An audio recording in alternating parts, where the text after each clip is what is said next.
L'association Crystal Impact a organisé du mardi 26 au jeudi 28 mars 2013 un forum sur l'astronomie.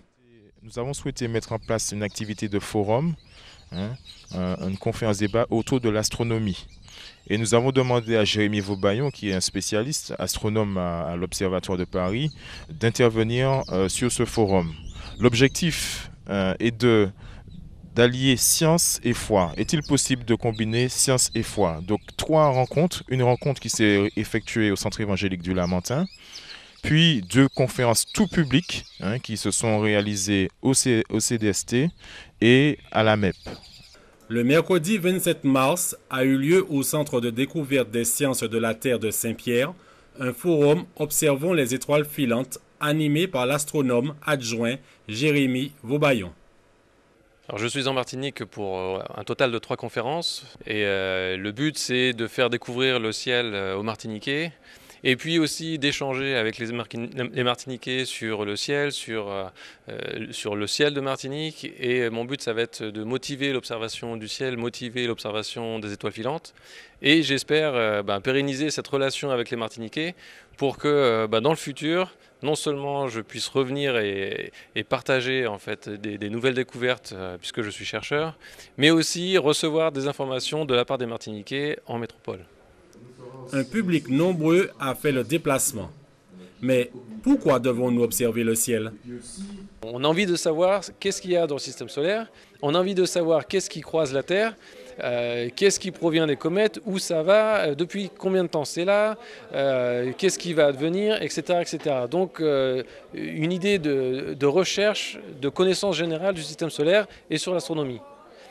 La deuxième raison, c'est que, on va dire que c'est une raison industrielle.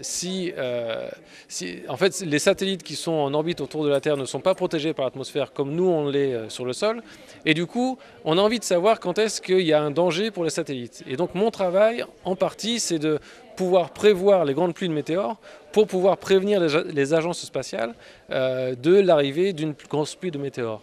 Et puis la troisième application, c'est pour Monsieur Tout-le-Monde. Mon travail, c'est de dire aux gens, voilà, vous pouvez aller dehors, telle nuit, entre telle heure et telle heure, je vous garantis, vous verrez 100, 200, 300 météores par heure. Et ça, c'est vraiment super. C'est comme ça que des vocations se créent parmi les enfants, c'est comme ça que les adolescents prennent goût aux sciences, c'est comme ça que les gens s'émerveillent devant le ciel, et ça, c'est vraiment fantastique. Dans de nombreux textes bibliques, on nous parle d'étoiles qui tomberont du ciel. Mais qu'en pense notre astronome? Alors quand la Bible dit que les étoiles tomberont du ciel, est-ce que ça peut être des étoiles filantes? J'ai envie de répondre oui, dans le sens où les étoiles filantes, c'est des cailloux qui se trimballent dans le système solaire et qui tombent sur la Terre. Donc ça peut être ça. Ceci dit, maintenant, il faut faire très attention quand on interprète des textes sacrés comme la Bible. Qu'est-ce que l'auteur a voulu dire exactement? Est-ce qu'il faut le prendre au sens littéral ou non?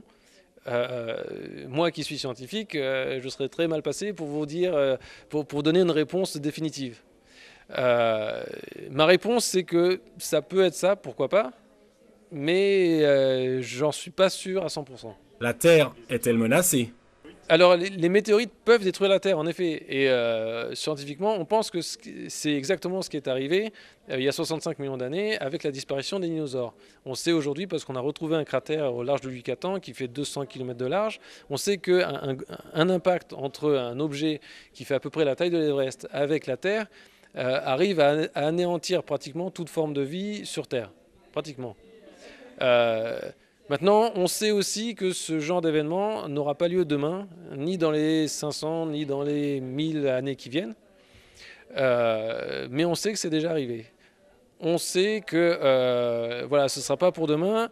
On connaît tous les gros objets. On sait qu'il n'y a pas une grosse planète qui va détruire totalement la Terre demain. On sait aussi que d'ici à peu près 5 milliards d'années, la Terre va se faire engloutir par le Soleil. Et donc, du coup, forcément, là, il n'y aura plus rien.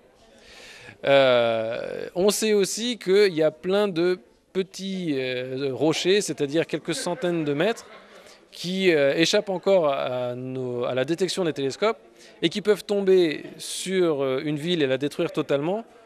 Je ne vais pas dire n'importe quand, mais pratiquement. C'est-à-dire que nous, astronomes, on utilise justement des télescopes pour détecter ces objets, pour les traquer, c'est-à-dire pour les suivre au cours du temps, pour déterminer leur trajectoire, pour savoir si justement ils vont rentrer en collision avec la Terre ou pas. Pour l'instant, heureusement, c'est arrivé qu'une seule fois, et c'était un petit objet de 4 mètres qui s'est écrasé dans le nord du Soudan. Il n'y a eu aucune victime, heureusement. Dans le cas de la météorite de Tcheliabinsk le 15 février dernier, c'est un objet qui faisait 17 mètres et on ne l'a pas vu venir du tout. Et donc il est arrivé, ça fait un gros météore. Il n'y a pas eu de dégâts à cause du choc en lui-même, mais il y a eu des dégâts à cause de l'onde sonore, le bang sonore qui s'est propagé et qui a détruit toutes les fenêtres. Et donc si les gens avaient su que le bang sonore se propagerait et pouvait détruire les fenêtres, ils ne seraient pas restés à côté, on aurait évité bien des blessés. Alors le 24 mai 2014, ce sera la prochaine grande pluie de météores. C'est une pluie qui aura lieu à 7h40 en temps universel, qui sera observable dans ses limites en Martinique. Et voilà, donc qu'est-ce qui va se passer? Eh bien, pendant à peu près 2 heures, on aura plusieurs centaines de météores qui vont arriver dans le ciel.